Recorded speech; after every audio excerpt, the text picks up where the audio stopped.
Hong Kong Metropolitan University, now the city's first applied sciences university.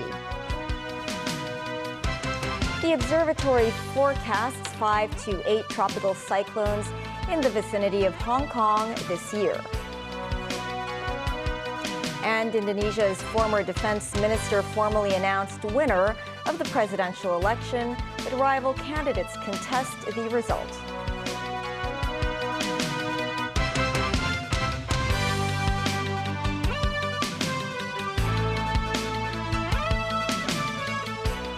Hello and welcome to TVB News. The Hong Kong Metropolitan University has become the first local applied sciences university. The Education Bureau today revealed some other institutions have expressed interest in becoming a UAS. Mimo Singai reports. This was the establishment ceremony held today at the Hong Kong Metropolitan University, as it became the first university of applied sciences in the city. Students will be educated and trained for a career in the technical professions. The ceremony was attended by government officials, such as Secretary for Education Chow Chow said the university have fulfilled multiple criteria for UAS status, including governance, management, and student support. President of HKMU Lam Kwon Sing said the university has been in touch with different sectors to explore opportunities for setting up new study programs. For instance, Lam said they hope more pilots can be trained because of the lack of such talent in the city.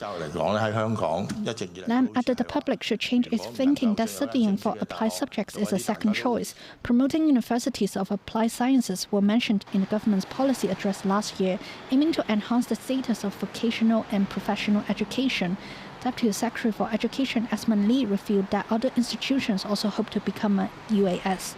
But Lee said authorities have not set a target as to how many institutions should obtain the UAS title. Mims 9, TVB News. The observatory has forecast that 5 to 8 tropical cyclones will enter within a 500-kilometer radius of Hong Kong this year. The city is expected to enter into a typhoon season sometime around June before ending around October. Total rainfall is predicted to be within the normal range, between 2,100 and 2,700 millimeters. The average temperature this year is expected to be warmer than usual. The observatory noted there is a high chance 2024 will rank among the top 10 hottest years since records began in 1884. The South Korean government announced today it will start suspending licenses of striking junior doctors beginning next week for violating the government's back-to-work order. Second Vice Health Minister Park Min-soo urged the junior doctors to return to hospitals. South Korean trainee doctors have been on strike for over a month, protesting the government's decision to raise the medical school admission quota by 2,000. Despite doctors' protests, the government is determined to push ahead with a plan to add new medical school slots. More than 90% of the country's 13,000 medical interns and residents have been on strike. It has caused hundreds of canceled surgeries and other treatments at hospitals, with government officials earlier saying the strikers could even face prosecution. Former Indonesian Defense Minister Prabowo Subianto was announced the winner of last month's presidential election late Wednesday. Chinese President Xi Jinping congratulated Indonesia's new president, pointing out that China and Indonesia are traditional friendly neighbors.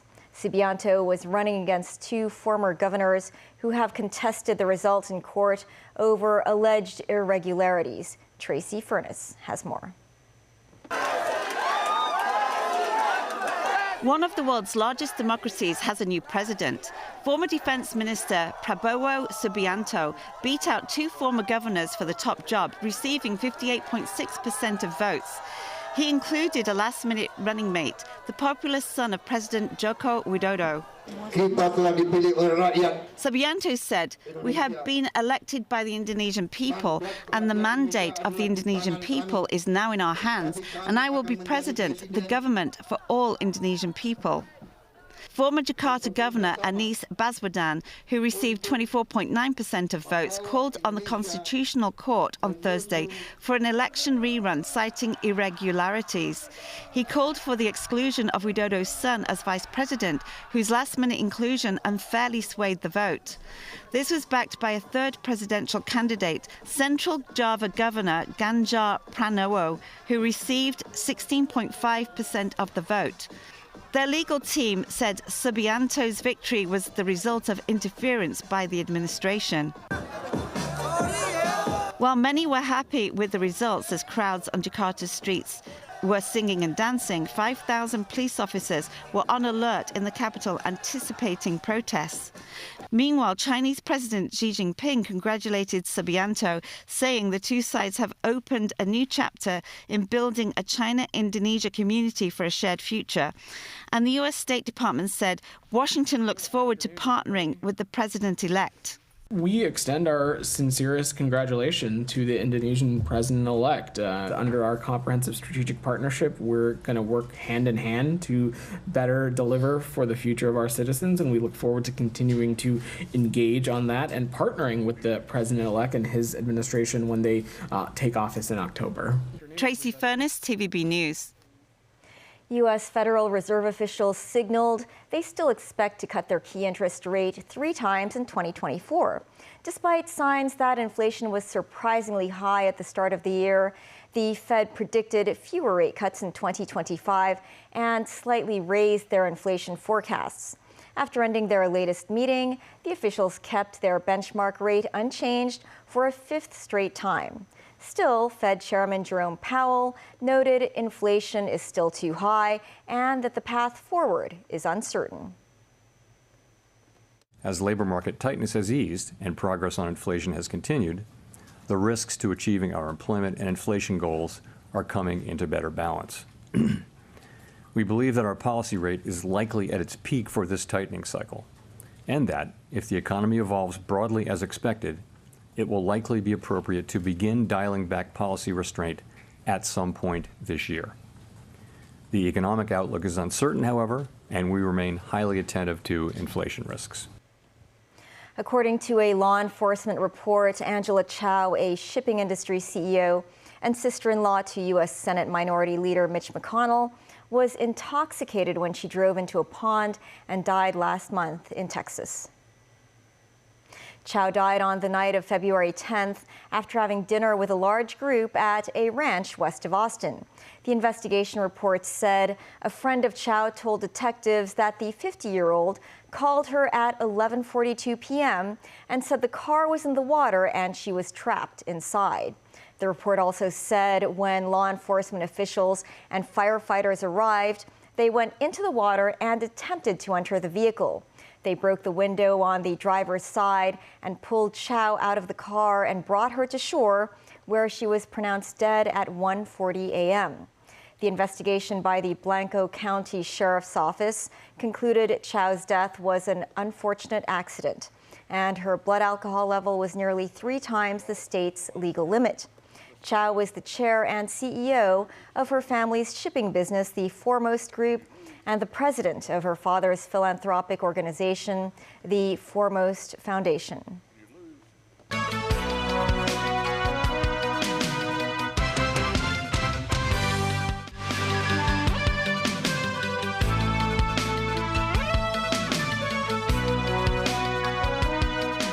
Welcome back. More than 420,000 people have participated in the government's colorectal cancer or CRC screening program since it was launched 8 years ago. For every 100 people tested, more than 8 have been found to have tumors or cancer. The government has urged eligible residents to join the program for cancer prevention and treatment. Timothy Lee tells us more. Cancer remains one of the top killers of residents in Hong Kong, with colorectal cancer affecting a lot of people. The government's CRC cancer screening pilot program was launched in 2016 before it was fully rolled out in 2020. The scheme allows residents aged between 50 and 75 without colorectal cancer symptoms to undergo screening once every 2 years, as facilitated by more than 1,200 doctors taking part in the scheme. The screening process is composed of 2 phases. If the person being screened in the initial phase tests positive for their fecal occult blood test, they will receive a colonoscopy. A recent population health survey report indicates 40% of those aged between 50 and 75 joined the program. That's 12 percentage points higher than that of the 2014-15 period. As of the end of last year, more than 420,000 people have participated in the program. Over half of the 64,000 people who received a colonoscopy were found to have adenomas and polyps in their colon. Another 2,900 were confirmed to have colorectal cancer. That means around 8 out of every 100 people in the program were either found to have tumors in the colon or colorectal cancer. Government data indicated that around 60% of those diagnosed with colorectal cancer via the program were in the early stage of the disease. Less than 40% of those who did not participate in the scheme but had colorectal cancer were at the early stage of the disease. Dr. Rita Ho from the Department of Health's non-communicable disease branch said the survival rates of first-stage and second-stage patients are over 90 and 80% respectively. But she stressed survival rates will decline if patients only see their doctors when they experience symptoms, as that implies the cancer has already progressed to stage 3 or 4. The Department of Health urged residents aged 50 or above to keep a healthy lifestyle, such as eating less processed meat and maintaining a healthy weight. Timothy Lee, TVB News. Antiviral treatment can inhibit replication of the hepatitis B virus, but a medical research team from the Chinese University of Hong Kong said doctors should consider the health condition of chronic hepatitis B patients when prescribing antiviral drugs. That's because the team discovered that one type of antiviral drug can lead to higher bone fracture risks among patients. Mimo Singhai reports. Between 2020 and 2022, about 6.4% of Hong Kong's population suffered from chronic hepatitis B, a liver disease caused by hepatitis virus infection, or HBV. To treat the disease, doctors often prescribe oral antiviral drugs, with endocavir and tenofovir disoproxil fumarate being the most commonly used in the city. While the drugs can inhibit HBV replication, there are downsides. ETV can create a cross-resistance effect with earlier hepatitis B medications. Patients prescribed TTF may experience renal dysfunction and bone density loss. The low density increases the risk of fracture. In the research, medical researchers from the Chinese University of Hong Kong analyzed data from more than 40,000 chronic hepatitis B patients, aged 60 or above, who took ETV and TTF between 2008 and 2022. The team discovered that long-term users of TTF face a higher fracture risk than ETV patients after 2 years of treatment. Quite unsurprising to see that the risk of fracture between the two groups do not differ a lot in the first 2 years. It is because that the decline in the bone mineral density takes time, and so after 2 years of treatment, we see the risk difference starts to differ. Quite a significant proportion of them would develop like cirrhotic complication and liver cancers in long run. At the same time, because these patients are getting older, they have many other comorbidity, other diseases, so their risk of having either complications from the liver disease itself or the complication from the treatment will increase with time. To avoid fractures, the research team said the elderly can take several measures, such as consuming sufficient calcium, vitamin D, and protein to support bone health and muscle growth. Mimo Singhai, TVB News. A new collection of artifacts dating back to China's Song and Yuan dynasties will be on display to the public at Sung Wong Toi MTR station tomorrow. The updated Sacred Hill exhibition, curated by the government's Antiquities and Monuments Office, has around 70% of the artifacts replaced with new ones. The number of archaeological pieces on display has also gone up from 400 to 500. The exhibition features a new Sung Wong Toi and maritime trade section. It showcases greenware, ceramicware, and writing instruments unearthed during the construction of the MTR station, giving visitors an idea about life in Hong Kong during the Song and Yuan dynasties from 960 AD to 1368. Today is the last day of Foreign Minister Wang Yi's visit to Australia. He met with former Australian Prime Minister Paul Keating, who had earlier criticized Canberra's military pact with the US and the UK. Sakura Ip reports from Sydney, Australia. On the last day of Foreign Minister Wang Yi's visit to Australia, he met with former Australian Prime Minister Paul Keating at the Consulate General of People's Republic of China in Sydney. Wang Yi praised Keating's long-time concern and support for the development of China-Australia relations. He said that both countries' economies and interests are linked as they are both located in the Asia-Pacific region and both should pursue win-win cooperation with trust.